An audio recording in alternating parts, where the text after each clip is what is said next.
வணக்கம் நண்பர்களே, இது நமது இந்து தமிழ் கலாச்சாரம்.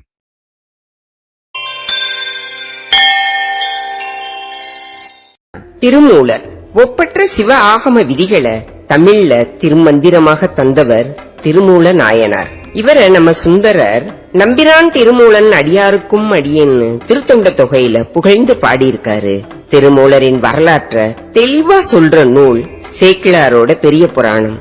அதுல 28 பாடல்கள்ல இவரோட வரலாறு விரிவா சொல்லப்பட்டிருக்கு. திரு கைலாயத்துல நந்தி எம்பெருமான் கிட்ட உபதேசம் பெற்ற சித்தர்கள் பலர் உண்டு. அவர்கள்ல சுந்தரநாதர் முதன்மை சீடர்.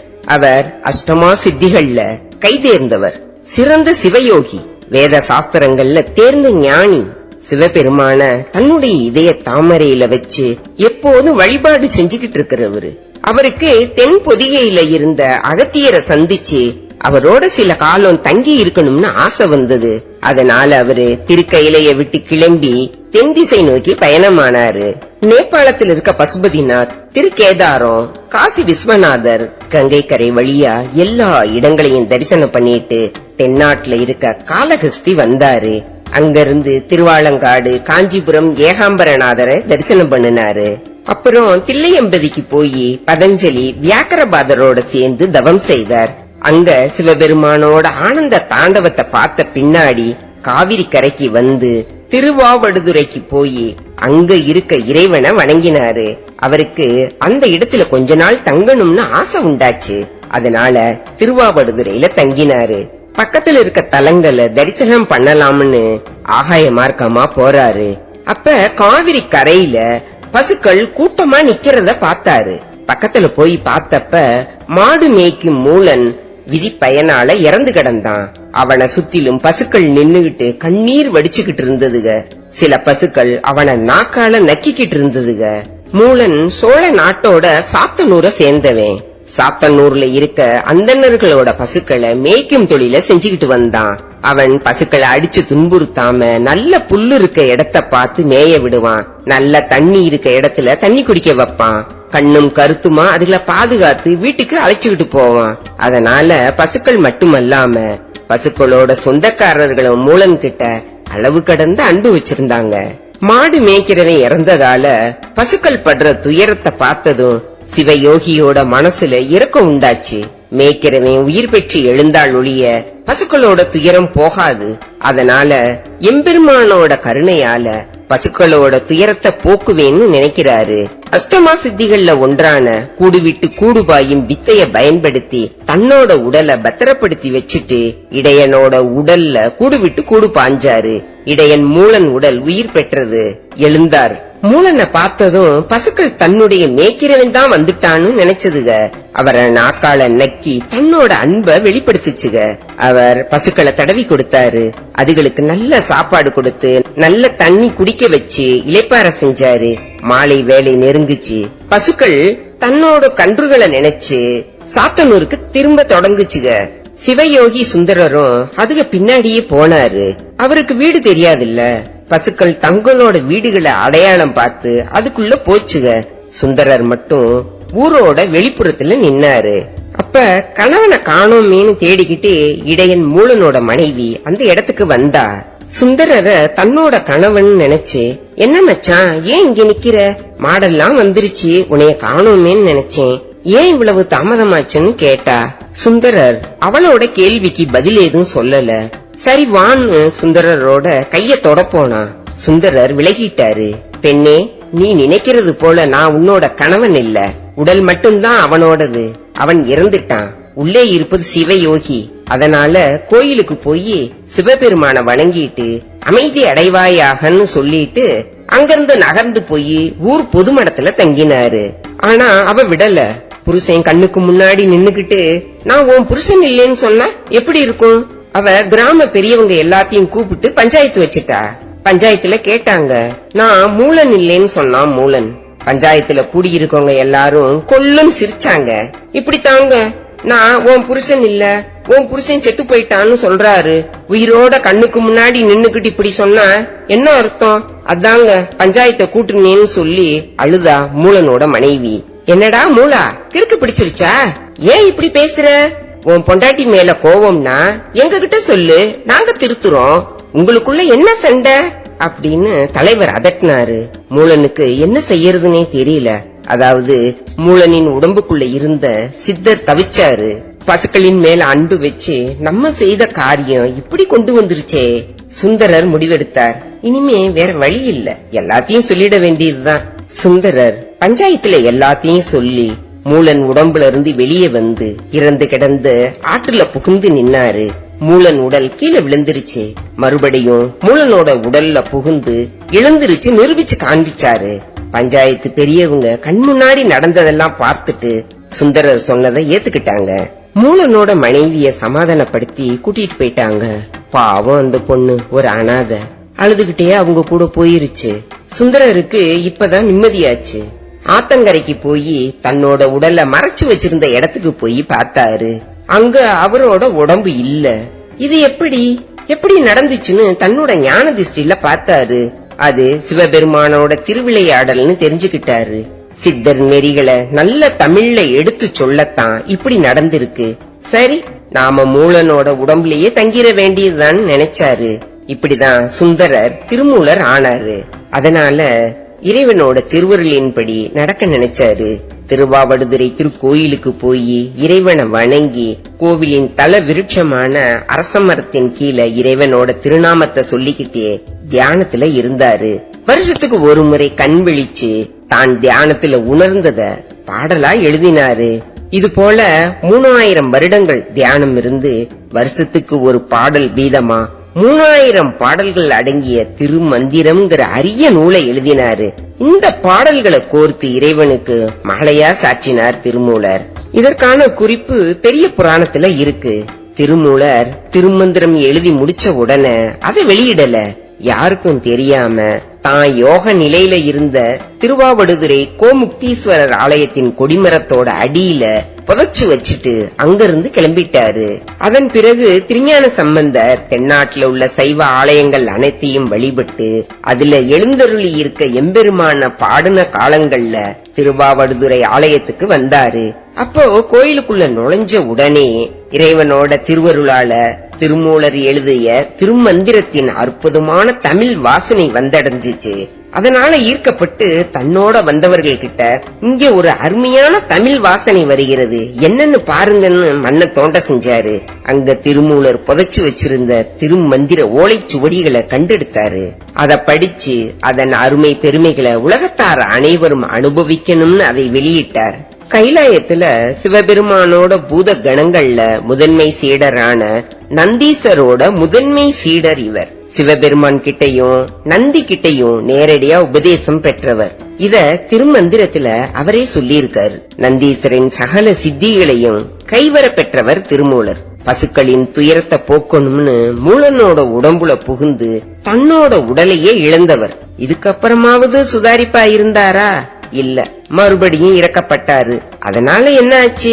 ஒரு கொலை சதியே உருவாச்சு. அது தொடங்கிய இடம் பாண்டிய நாடு. பாண்டிய நாட்டு மன்னன் வீரசேனன் இரவு நகர்வலம் போயிட்டு வந்தான். நகர்வலம் நல்லபடியாவே நடந்தது. மக்கள் எந்த குறையும் இல்லாம நிம்மதியா இருந்தாங்க. மன்னன் சந்தோஷமா அரண்மனைக்கு வந்தான். அரண்மனை நந்தவனத்துல பூக்கள் பூத்து குலுங்குச்சு. நந்தவனம் முழுவதும் நறுமணம் வீசுச்சு. அந்த சமயத்துல ஒரு பாம்பு ஒண்ணு செடிகளுக்கு கூட அப்படியே மெதுவா வந்தது. காத்தடிக்கும் போது செடியெல்லாம் அசையும் இல்ல, அப்ப அந்த செடியில இருந்த முள்ளு பாம்பு மேல குத்துச்சு. உடனே என்ன ஆகும்? பாம்புக்கு கோபம் வந்து பூவை கொத்துச்சு. அதோட விஷம் முழுவதும் பூவுல இறங்கிருச்சு. மன்னன் வீரசேனன் அந்த புறத்துக்கு போறதுக்கு நந்தவனத்துக்குள்ள நுழைஞ்சான். மலர்களோட அழகுல மனதை பறிகொடுத்தான்.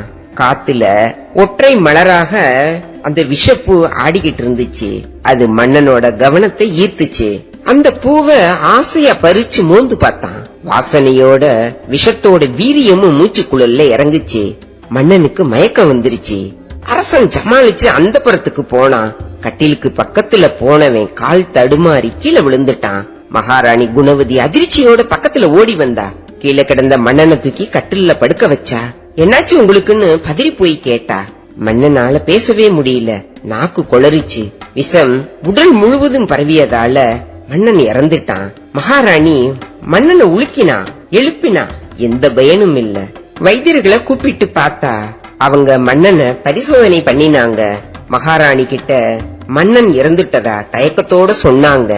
இந்த செய்தி கேட்டதும் குணவதி மயங்கி விழுந்துட்டா.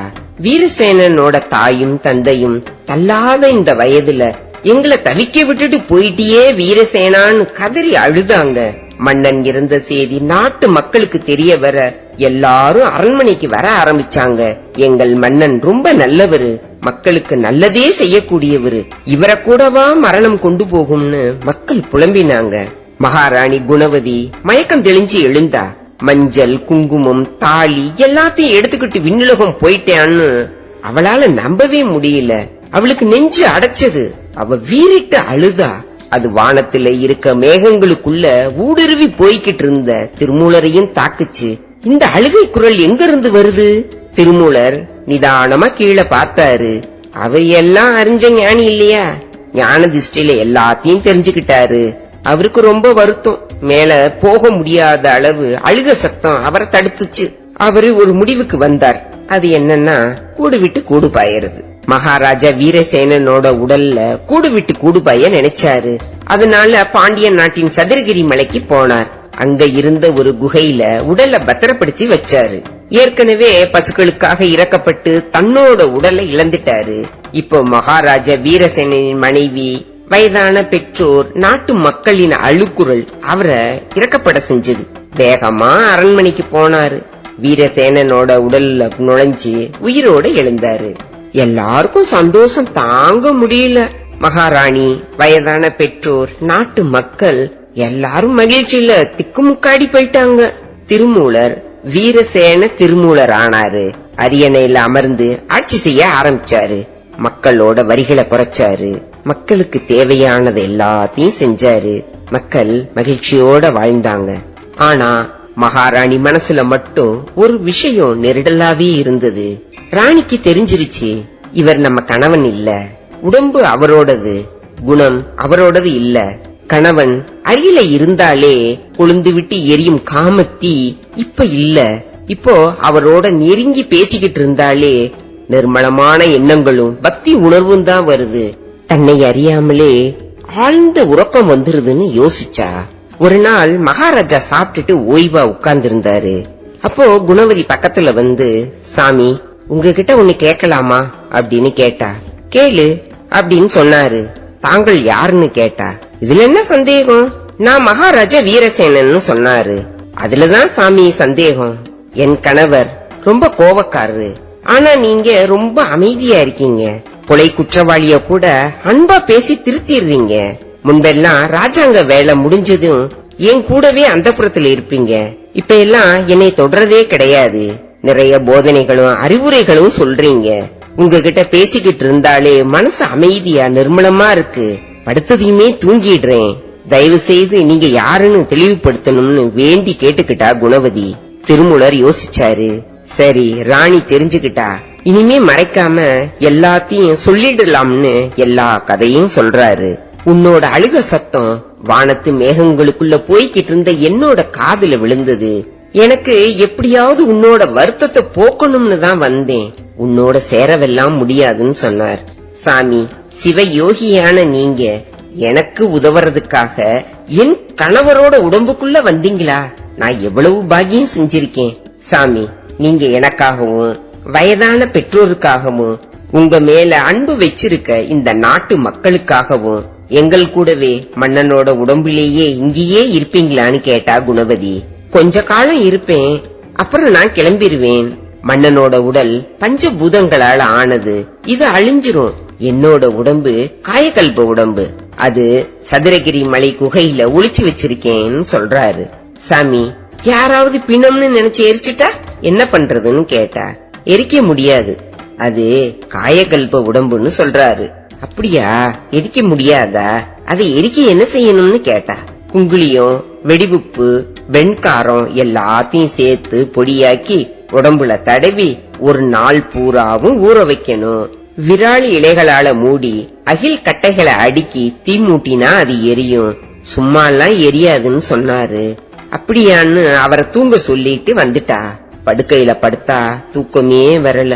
ஐயோ, இவரு போயிட்டா நாம ஒரு விதவை, அத அவளால ஏத்துக்கவே முடியல. நாம விதவை ஆகிட்டா ராஜாங்க காரியங்கள்ல தலையிட முடியாது. நம்ம மகனோ சின்ன பையன், அவரோட சித்தப்பா மகன் ராஜ்யத்தை ஆள வந்துருவான்.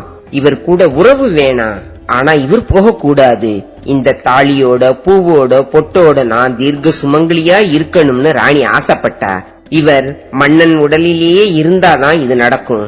விட்டா கூடு விட்டு கூடு பாஞ்சு அவர் உடம்புக்கு போயிருவாரு. என்ன பண்ணலாம்னு யோசிக்கிறா. ஏவலாளிகளை கூப்பிட்டா. சதுரகிரி மலையில ஒரு உடல் இருக்கு, அது இந்த மாதிரி செஞ்சு எரிச்சிருங்கன்னு சொன்னா. காவலாளிகள் போனவங்க உடலை எரிச்சிட்டாங்க. மகாராணிக்கு மகிழ்ச்சி தாங்க முடியல. இனிமே இந்த சிவயோகி நம்ம கூடவே இருப்பாருன்னு. 10 நாள் ஆயிருச்சு. வீரசேன மகாராஜா பேட்டைக்கு கிளம்புறாரு. காவலாளிகள் கிட்ட நான் மட்டும் தனியா போறேன்னு கிளம்புறாரு. இங்க இருந்ததெல்லாம் போதும், ஆவிய நம்ம உடம்புல செலுத்தணும்னு நினைக்கிறாரு. இப்படியே கிளம்பிட வேண்டியதுதான்னு சதுரகிரி மலைக்கு போனாரு. அங்க போய் பார்த்தா அவரோட உடம்பு எரிஞ்சு கிடக்கு.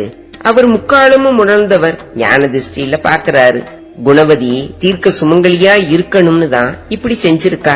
அவ மேல கோபம் வரல, ஏன்னா அவன் நிலைமையில இருந்து பார்த்தா சரிதான்னு நினைக்கிறாரு. இப்ப 2வது தடவையா உடலை இழந்துட்டாரு. என்ன செய்யறது? மன்னனோட உடல்ல இருந்தா எப்படியாவது தேடி கண்டுபிடிச்சு கூட்டிட்டு போயிருவாங்கன்னு நினைச்சுக்கிட்டே நதிக்கரைக்கு போனாரு. நதிக்கரையில படுத்து கிடந்த ஒருத்தன் எழுந்திருச்சு உட்கார்ந்தான். அவன் பேரு ஜம்புகேஸ்வரன். அவன் ஒரு அந்தணன். அவன் யோகா கற்றவன். பிராணாயாமம் பண்ணுனா. குருவோட ஆலோசனை இல்லாம முரட்டுத்தனமா மூச்சு அடக்கவும் அவனோட உயிர் நின்னுருச்சு. உட்கார்ந்த மேனிக்கு இறந்து போயிட்டான். அவனோட நிலைமைய பார்த்த திருமூலர் வருத்தப்பட்டாரு. சரி, கடவுள் நமக்கு இன்னொரு உடம்ப கொடுத்திருக்காருன்னு சொல்லி ராஜா உடம்புல இருந்து ஜம்புகேஸ்வரன் உடம்புக்கு கூடு விட்டு கூடு பாஞ்சாரு. அந்தணன் எந்திரிச்சிட்டான். ராஜா விழுந்துட்டாரு. இப்ப இந்த உடம்ப என்ன பண்றது? குணவதி தீர்க்க சுமங்கலியா இருக்க விரும்பினா அப்ப ராஜாவோட உடம்பு அழியாம பத்திரமா வைக்கணும். சுத்தி பார்த்தாரு. அங்க யானை முண்டின்னு பெரிய மரம் ஒண்ணு இருந்துச்சு. அதுல ஒரு பெரிய பொந்து இருந்துச்சு. அதுக்குள்ள ராஜாவோட உடம்ப வச்சு உடம்பு கெட்டு போகாம இருக்க மூலிகைகளை எல்லாம் அரைச்சு தடவி அந்த பொந்த மந்திரத்தால மூடினாரு. அரசனோட உடம்பு வச்சிருக்க இந்த மரம் இனிமே அரச மரம்னு அழைக்கப்படும்னு சொன்னாரு. அதுல இருந்து அந்த மரம் அரச மரம்னு பேர் வந்துச்சு. இப்ப ராஜா எங்கேயோ போயிட்டாருன்னு மக்கள் பேசிக்கிறாங்க. ராணி எப்பவும் தீர்க்க சுமங்கலியா இருந்தா. வைத்திய ரத்தின சுருக்கம்ங்கிற சித்தர் நூல்ல இந்த கதை சொல்லப்பட்டிருக்கு. இனிமே போதும்டா சாமி, 4 உடம்பு எடுத்தாச்சு. முதல்ல சுந்தரநாதர், 2வதா திருமூலர், 3வதா வீரசேன மகாராஜா, 4வதா ஜம்புகேஸ்வரன். திருமூலர் அங்கிருந்து கிளம்பி சதுரகிரி மலைக்கு போனாரு. அங்க ஒரு ஆசிரமம் அமைச்சு உடம்ப காயக்கல்ப உடலாக்கினாரு. அங்க அவருக்கு 7 சீடர்கள் இருந்தாங்க. அவங்க திருமாளிகை தேவர், காலங்கிநாதர், கஞ்சமலையார், இந்திரன், சந்திரன், பிரம்மன், ருத்ரன் உள்ளிட்ட 7 சித்தர்கள் திருமூலரின் சீடர்கள் ஆவாங்க. திருமூலர் எழுதி அருளிய திருமந்திரம்ங்கிற நூல் சைவ திருமுறைகள்ல 10ஆம் திருமுறையா சைவ பெருமக்களால போற்றப்படுது. இத திருமந்திர மாலைன்னு தமிழ் 3000ன்னு சொல்லுவாங்க. திருமந்திரத்துல பல யோக ரகசியங்களையும் வாழ்க்கை தத்துவங்களையும் திருமூலர் சொல்லி இருக்காரு. தான் அறிந்த உண்மைகளை உலகத்துல இருக்கிறவங்க தெரிஞ்சு கொள்ளணும்னு உயர்ந்த நோக்கத்தை வச்சிருந்தார் இவர். அன்பும் சிவமும் இரண்டென்பர் அறிவிலார், அன்பே சிவமாவது ஆறும் அறிகிலார், அன்பே சிவமாவது ஆறும் அறிந்த பின் அன்பே சிவமாய் அமர்ந்திருந்தாரே. இது திருமந்திரத்துல 270வது பாடல். இதோட பொருள், அன்பும் சிவமும் வேறு வேறு என்போர் அறிவற்றவர்கள். இரண்டும் ஒன்று என்பதை எவரும் அறிவதில்லை. இரண்டும் ஒன்றென அறிந்துவிட்டால் சிவனுடன் இயல்பாக கலந்து சிவமயமாவார்கள். இவ்வாறு பேரன்பு செலுத்தும் ஜீவாத்மாக்கள் சிவனுடன் ஒன்றி ஜீவனும் சிவனும் ஒன்றே என்ற பெரும் பேரை அடைவார்கள். திருமூலரின் திருமந்திரம் 9 தந்திரங்களை கொண்டது. தனித்துவமான கருத்துக்களை உட்பொருளை கொண்ட திருமந்திரத்தை சைவ சித்தாந்தத்தின் மூலம்னு சொல்லலாம். சைவ சித்தாந்தம் வரித்து கொண்ட சித்தர் நூலுன்னு அதை குறிப்பிட்டு சொல்லலாம். திருமந்திரத்தின் முதல் பாடலே பொருட்செறிவு நிறைந்ததாகவும் சுவாரஸ்யமானதாகவும் அமைஞ்சிருக்கு. ஒருவன் தானே இரண்டவன் இன்னருள் நின்றனன் மூன்றினுள் நான்குணர்ந்தான் ஐந்து வென்றனன் ஆறு விரிந்தனன் ஏழு உம்பர் சென்றனன் தானிருந்தான் உணர்ந்திட்டே. இந்த பாடல என் குறி இலக்க மொழின்னு சித்தர் ஆய்வாளர்கள் குறிப்பிடுறாங்க. இதோட பொருள் என்னன்னு பார்க்கலாம். ஒன்றுங்கிறது முதலாகிய சிவம், இரண்டு என்பது சிவத்தின் மறுபாதியாகிய ஆற்றல் சக்தி, மூன்று என்பது ஆன்மா சிவம் சக்தி என்பதையும், ஆக்கல் பிரம்மாவை குறிக்குது, காத்தல் விஷ்ணுவை குறிக்குது, அழித்தல் ருத்ரனை குறிக்குது. நான்கு என்பது ரிக் யஜுர் சாமம் அதர்வனம் ஆகிய சதுர் வேதங்களையோ அல்லது சரியை கிரியை யோகம் ஞானம்ங்கிற நான்கு அனுபவ நிலைகளையோ குறிக்குது. ஐந்து என்பது பஞ்சபூதங்களையும் ஐம்புலன்களையும் குறிக்குது. ஆறு என்பது ஆறு ஆகம சமயங்கள், ஆறு ஆதாரங்கள் மற்றும் வண்ணம் பதம் மந்திரம் கலை புவனம் தத்துவம் ஆகிய ஆறு பெரும் விஷயங்கள். ஏழாவது சக்கரமாகிய சகசரநாமம், ஏழு மேல் உலகங்கள் ஏழு கீழ் உலகங்கள். 8 என்பது நிலம் நீர் நெருப்பு காற்று ஆகாயம் சூரியன் சந்திரன் சிவன் ஆகிய 8 பெரும் சக்திகள். இறுதி சொல்லான உணர்ந்திட்டே என்பதற்கு இவற்றை அனுபவத்தின் மூலம் உணருங்கள் என்று பொருள். திருமந்திரத்தின் ஒரு சில தேன் துளிகளை பார்க்கலாம். யான் பெற்ற இன்பம் பெருக இவ்வையகம். இதோட பொருள் என்னன்னா, நான் பெற்ற இன்பம் இவ்வுலகமும் பெறட்டும். யாவர்க்கு மாம்பிறர்க்கு இன்னுரை தானே. இதோட பொருள், பிறர் மனம் புண்படாதபடி இன் சொற்களை பேசுங்கள். அன்பே சிவமாய் அமர்ந்திருந்தாரே. இதோட பொருள், பேரன்பு காட்டும் ஜீவாத்மாக்கள் சிவனுடன் ஒன்றி விடுகின்றனர். உள்ளம் பெருங்கோயில் ஊனுடம்பு ஆலயம். இதோட பொருள், மனித உடம்பு ஓர் ஆலயம், அதனுள்ளே இறைவன் உறையும் கருவறையே மனித உள்ளம். ஒன்றே குலம் ஒருவனே தேவன். இதோட பொருள், மனிதர்கள் என்னும் ஒரே குலம்தான் உள்ளது, எல்லாம் வல்ல பரம்பொருள் ஒன்றே தெய்வம். இவையெல்லாம் திருமந்திரம் என்னும் தீன் தமிழ் கடலின் ஒரு சில தேன் துளிகள். 3000 ஆண்டுகள் வாழ்ந்து 3000 திருமந்திர பாடல்களை தமிழுக்கும் சைவத்துக்கும் சித்தர் உலகுக்கும் முச்சிறப்பாய் கொடுத்த திருமூலர் சிதம்பரம் போய் அங்க ஜீவ சமாதி அடைஞ்சாரு. அங்கே இருக்க ஆதிமூலர் சன்னதிதான் அவர் ஒளி ஐக்கியமான ஜீவ பீடம். இவரோட குருபூஜை ஐப்பசி அஸ்வினி நட்சத்திரத்துல எல்லா சிவன் கோயில்லையும் சிறப்பா கொண்டாடப்படுது. திருமந்திரத்தில் உள்ள 3000 திருமந்திர பாடல்களையும் அதிகாலையில எழுந்து அதோட பொருள் உணர்ந்து ஓதுவோர் பிறவி பாசம் நீங்கி இறைவனை அடைவார்கள்ங்கிறது திருமூலரின் திருவாக்கு. நம்மளால ஞானியர் போல பாவ புண்ணியங்களை கடந்து போக முடியாட்டாலும் பாவங்கள் செய்யாமலாவது இருப்போம். முடிஞ்சவரை தான தர்மங்கள் செஞ்சு திருமந்திரம் போன்ற ஞான நூல்கள் காட்டும் அற வழியில வாழ்வோம். அப்பதான் நம் மன வளமும் வாழ்க்கையும் சிறப்பா இருக்கும். இதோட இவரோட வரலாறு முடியுது. நாம அடுத்து பார்க்க போற நாயன்மார் யாருன்னா, தண்டியடிகளின் வரலாற பத்தி தான் பார்க்க போறோம். 63 நாயன்மார்களும் சிவபெருமானுக்கு ஏதோ ஒரு வகையில தொண்டுகள் பல செஞ்சுக்கிட்டு வந்தாங்க. தன்னலம் இல்லாம தொண்டுகள் செய்தவங்க சிவபெருமானோட அருளுக்கு பாத்திரமாகி இருக்காங்க. அந்த வரிசையில இடம் பிடிச்சவர் தான் தண்டியடிகள் நாயனார். இவரை நம்ம சுந்தரர் நாட்டமிக தண்டிக்கும் அடியேன்னு திருத்தொண்ட தொகையில புகழ்ந்து பாடியிருக்காரு. சோழ நாட்டுல தலை சிறந்து விளங்கும் திருவாவூர்ங்கிற தளத்துல செங்குந்தர் மரபுல பிறந்தவர் தண்டியடிகள் நாயனார். இவர் ஒரு சிறந்த சிவபக்தர். இவர் பிறவிலேயே கண் பார்வை இல்லாதவர்.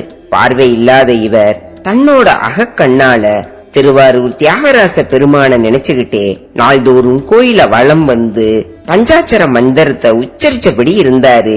அடியார்களுக்கும் கோயிலுக்கும் சின்ன சின்ன தொண்டுகள் செய்துகிட்டு வந்தாரு. தண்டியடிகள் நாயனார் வாழ்ந்த காலத்துல திருவாரூர்ல சமணர்களோட ஆதிக்கம் அதிகரிக்க தொடங்குச்சு.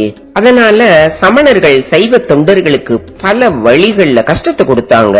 தண்டியடிகள் நாயனார் தியாகராஜர் கோயிலுக்கு பக்கத்துல இருக்கிற குளிக்கிற கமலாலய திருக்குளத்துக்கு பக்கத்துல சமணர்கள் பல மடங்களை கட்டி தங்களோட மத பிரச்சாரத்தை நடத்தி வந்தாங்க. திருக்குளம் ஆக்கிரமிப்பால சுருங்கியும் பராமரிப்பு இல்லாமையும் இருந்துச்சு. கமலாலய குளத்துல தினமும் குளிக்கிற தண்டியடிகளுக்கு இது தெரிஞ்சு மன வருத்தம் உண்டாகுது. திருக்குளத்தை விரிவுபடுத்தி சுத்தப்படுத்த ஆசைப்பட்டாரு. கண்ணில்லாத தண்டியடிகள் நாயனார் இறைவனோட அருளால திருக்குளத்தின் நடுவுல ஒரு கம்ப நட்டாரு. மற்றொரு கம்ப குளத்தோட கரையில நட்டாரு. 2 கம்புகளுக்கும் இடையில கயிறு கட்டினாரு. கயிறை தடவிக்கிட்டே குளத்துக்குள்ள இறங்கி மண்ணை தோண்டுவாரு. அத கயிறை பிடிச்சுக்கிட்டே கூடையில சுமந்துகிட்டு வந்து கரையில கொட்டுவாரு. இப்படியே கயிறை பிடிச்சுக்கிட்டே போய் குளத்தை தூர்வாரும் வேலைய செய்வாரு. இது மாதிரி சிவத்தொண்டு செய்யற நேரத்திலையும் கூட அவரோட வாய் ஈசனோட பஞ்சாட்சர மந்திரத்தை உச்சரிச்சுக்கிட்டே இருக்கும். கண்ணு தெரியாட்டியும் இறைவனுக்கு தொண்டு செய்யணுங்கிற எண்ணம் இவருக்கு இருந்துச்சு. தண்டியடிகள் நாயனாரின் இந்த தொண்டால வெகு சீக்கிரத்துல குளம் சுத்தமாகி ஆழமானதால தண்ணீர் பெருக ஆரம்பிச்சது. தண்டியடிகள் குளத்தை சரி செய்யறத பார்த்த சமணர்கள் பொறாமப்பட்டாங்க. அதனால தண்டியடிகள் கிட்ட போய், நீங்க குளத்துக்குள்ள இருக்க மண்ணை தோன்றதால மண்ணுக்குள்ள சிறு பூச்சி புழு போன்ற உயிரினங்கள் அழிஞ்சு போயிரும், அதனால குளத்தை சீரமைக்கிறத நிறுத்துன்னு சொன்னாங்க. இது ஈசனுக்குரிய திருப்பணி. நிறுத்துறதுக்கு யாருக்கும் அதிகாரம் இல்ல. கல்லில் உள்ள தேரைக்கும் கருவில் உள்ள உயிருக்கும் நல்ல உணவு தந்து காப்பாத்துற ஈசனுக்கு மண்ணுல இருக்க உயிர்களை காப்பாத்த தெரியும். அதனால நான் குளத்தை சீரமைக்கிறதால மண்ணுயிர்களுக்கு மட்டுமல்லாம தங்களுக்கும் எந்தவித தீங்கும் செய்யாதுன்னு சொன்னாரு. நாங்க எடுத்து சொல்ற தர்மத்தை நீ காதுலயே வாங்கிக்கல. உனக்கு கண்ணுதான் தெரியாதுன்னு நினைச்சோம், காதும் கேட்காது போல இருக்கு. இல்லாட்டினா நாங்க உயிர்கள் இறந்து போகும்னு எடுத்து சொல்ற உண்மைய புரிஞ்சுக்க முடியாம போகுமான்னு சொல்லி கேலி பண்ணி சிரிச்சாங்க. ஈசனோட திருவடியை போற்றி தினமும் நான் அகக்கண்ணால கண்டு களிக்கிறேன். அவனோட திருநாமத்தை நாவால சொல்றேன். ஆலயத்துல ஒலிக்கிற வேத முழக்கத்தை காதால கேக்குறேன். ஒப்பில்லாத அப்பனின் அருளையும் அன்பையும் ஐம்பொறிகளாலையும் அனுபவிச்சு ஆனந்தப்படுறேன். நீங்க தான் கண்ணிருந்தும் குருடர்கள், காதிருந்தும் செவிடர்கள், நாவிருந்தும் ஊமைகள்னு சொன்னாரு தண்டியடிகள். சமணர்கள் கேலி பண்ணி சிரிச்சாங்க. தண்டியடிகளுக்கு வெறுப்பும் கோபமும் வந்துச்சு. அது போகட்டும், எனக்கு ஒரு சந்தேகம். மத்தவங்களை போல ஈசனோட அருளால நான் எல்லா பொருட்களையும் பார்க்க முடிஞ்சு நீங்க எல்லாரும் கண்ணு தெரியாம போயிட்டா என்ன பண்ணுவீங்கன்னு கேட்டாரு. நீ உன்னுடைய இறைவனோட அருளால உனக்கு கண்ணு தெரிஞ்சு எங்களுக்கு கண் பார்வை பறிபோனா நாங்க இந்த ஊரை விட்டே ஓடிடுவோம்னு ஆத்திரத்தோட சொன்னாங்க. அப்புறம் வலுக்கட்டாயமா முளக்கம்பு நட்டு வச்சிருந்தாருல்ல, அந்த கம்புகளையும் கைத்தையும் மண்வெட்டி கூடையையும் பிடுங்கி எரிஞ்சாங்க. சமணர்களோட இந்த செயல்களால மனம் நொந்து போன தண்டியடிகள் திருவாரூர் கோயிலுக்கு போய் புற்றிடங்கொண்ட நாதர்கிட்ட, ஐயனே, சமணர்களோட மடங்களால மேடாகிய திருக்குளத்தை சீரமைக்கிற வேலைய தொடங்கினேன். சமணர்கள் அதுக்கு இடைஞ்சல் செஞ்சதோட கேலி பண்ணி சிரிக்கிறாங்க. நீங்க தான் என்னோட மன வருத்தத்தை போக்கணும்னு சிவபெருமான் கிட்ட வேண்டினாரு. அப்படியே கோயில்ல படுத்து தூங்கிட்டாரு. தண்டியடிகளோட கனவுல தோன்றிய இறைவன், அன்பனே, பயப்படாதே, மனம் கலங்காதே, யாம் உம்மை காப்போம். உம்மை பழித்தது எம்மை பழித்தது போல எனக்கு நீர் செய்யும் திருத்தொண்டு இடைவிடாமல் நடக்க உன் கண்களுக்கு ஒளி தந்து சமணர்களை ஒளி இழக்கச் செய்வோம்னு திருவாய் மலர்ந்து சொன்னாரு. அதோட நிக்காம அந்த பகுதியை ஆண்ட சோழ அரசனோட கனவுல தோன்றிய இறைவன், மன்னா, எனது திருத்தொண்டன் குளத்திலே திருப்பணி செய்கிறான். நீ அவனிடத்திலே போய் அவன் நினைக்கிறதை நிறைவேற்று. அவனோட நல்ல திருப்பணிக்கு சதா இடையூறு செய்கிற சமணர்களை கண்டித்து என் அன்பனுக்கு நியாயம் வழங்குன்னு சொன்னாரு. இறைவனோட ஆணையை கேட்டதும் சோழ அரசன் திடுக்கிட்டு எழுந்திருச்சான். இறைவனோட கருணைய நினைச்சு மகிழ்ச்சி அடைஞ்சான். அதிகாலையிலேயே சோழ அரசன் எம்பெருமானோட கட்டளைய நிறைவேற்ற திருவாரூர் திருக்குளம் வந்தான். தண்டியடிகள் தட்டு தடுமாறிக்கிட்டு திருக்குள திருப்பணி செய்யறத பார்த்தான். மன்னன் தண்டியடிகளை வணங்குனா. கனவுல ஈசன் சொன்னத சொன்னான். தண்டியடிகளும் சமணர்கள் தனக்கு செஞ்ச இடையூறுகளை ஒண்ணுவிடாம மன்னன் கிட்ட சொன்னாரு. மன்னன் சமணர்களை அழைச்சுக்கிட்டு வர கட்டளையிட்டான். சமணர்களும் வந்தாங்க. அரசன் விசாரணை செஞ்சான். மன்னன் கிட்ட சமணர்கள் தண்டியடிகள் கிட்ட கோபத்தோட சவால் விட்டத சொன்னாங்க. தண்டியடிகளுக்கு கண் பார்வை வந்தா நாங்க ஊரை விட்டு ஓடுறது உறுதின்னு சமணர்கள் சொன்னதை கேட்ட மன்னன் அடிகளாரையும் சமணர்களையும் தன்னோட அமைச்சர்களையும் ஆலோசகர்களையும் கலந்து ஒரு முடிவுக்கு வந்தான். மன்னன் தண்டியடிகளை பார்த்து, அடிகளே, நீங்க என்கிட்ட சொன்னதை போல இறைவனோட திருவருளால கண் பார்வை பெற்று காட்டுங்கன்னு பயபக்தியோட கேட்டான். நாயனார் திருக்குளத்துல இறங்கினாரு. இறைவனை மனக்கண்ணால பார்த்து வேண்டினாரு. ஐயனே, நான் தங்களுக்கு அடிமைங்கிறத உலகறிய செய்ய எனக்கு கண் ஒளி தந்து அருள் செய்யணும்னு வேண்டினாரு. ஓம் நம சிவாயங்கிற 5 எழுத்து மந்திரத்தை சொல்லிக்கிட்டே 2 கைகளையும் தலைக்கு மேல கூப்பி தண்ணீர்ல மூழ்கினார் அடிகளார். இறைவனோட திருவருளால தண்ணீர்ல மூழ்கிய நாயனார் கண் ஒளி பெற்று எந்திரிச்சாரு. தண்டி அடிகளுக்கு கண் பார்வை வந்ததும் கோயில் கோபுரத்தை பார்த்து மகிழ்ச்சியில ஆனந்த கண்ணீர் வடிச்சாரு.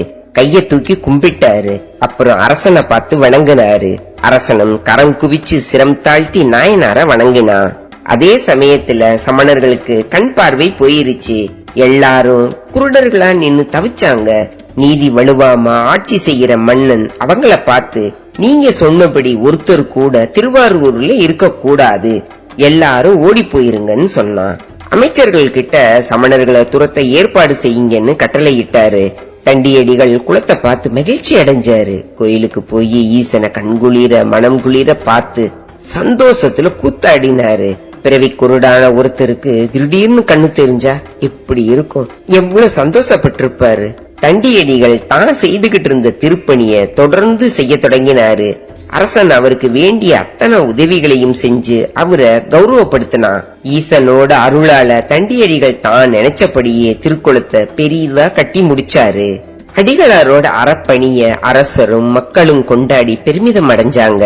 நாயனார் நெடுங்காலம் பூமியில பக்தியோட வாழ்ந்து இறைவனுக்கு தொண்டு செஞ்சுக்கிட்டு வந்த தண்டியடிகள் இறைவனோட திருவடி நிழல் அடைஞ்சு பேரின்ப நிலை எனும் சிவபதத்தை அடைஞ்சு நாயனார் வரிசைக்கு போனாரு. தண்டியடிகளின் குரு பூஜை பங்குனி மாதம் சதய நட்சத்திரத்துல அவர் அவதார தலமும் முக்தி அடைஞ்ச தலமுமான திருவாரூர் புற்றிடங்கொண்ட நாதர் கோயில்லையும் எல்லா சிவன் கோயில்கள்லயும் சிறப்பா கொண்டாடப்படுது. கண் இல்லாட்டையும் இறைவனுக்கு தொண்டு செய்யணுங்கிற எண்ணம் இருந்த மாதிரி நாம கண்ணிருந்தும் குருடர்களா இல்லாம எல்லாருக்கும் முடிஞ்ச அளவு உதவி செய்யணும். அப்பதான் இறைவனோட அருள் பரிபூர்ணமா நமக்கு கிடைக்கும். இதோட இவரோட வரலாறு முடியுது. நாம அடுத்து பார்க்க போற நாயன்மார் யாருன்னா, இதிகாச காலத்துல இருந்தே சூதாடுறது தப்புங்கிறதும் அது மூலமா ராஜ்யங்கள் அழிஞ்சத போர்கள் மூலமா நம்ம தெரிஞ்சுக்கலாம். ஆனா சூதாடுறது தொழிலா செஞ்சு அதனால வர்ற செல்வத்தை தனக்குன்னு எடுத்துக்காம சிவத்தொண்டு செஞ்சே ஒருத்தர் நாயன்மார் பதவியை அடைஞ்சிருக்காரு. அவர் யாரு, எதுக்காக சூதாடினாரு, அது மூலம் வந்த செல்வத்தை என்ன செஞ்சாரு? 63 நாயன்மார்களின் வரலாற நம்ம வரிசையா பாத்துக்கிட்டு வர்றோம். அந்த வரிசையில சுந்தரரால மூர்க்கருக்கும் அடியேன்னு திருத்தொண்ட தொகையில புகழ்ந்து பாடப்பட்ட மூர்க்க நாயனாரின் வரலாற பத்தி தான் பார்க்க போறோம். மேலும் இது போன்ற ஆன்மீக கதைகளுக்கு நமது இந்து கலாச்சாரம் தமிழ் சேனலை சப்ஸ்கிரைப் மற்றும் லைக் அண்ட் ஷேர் செய்யுங்கள்.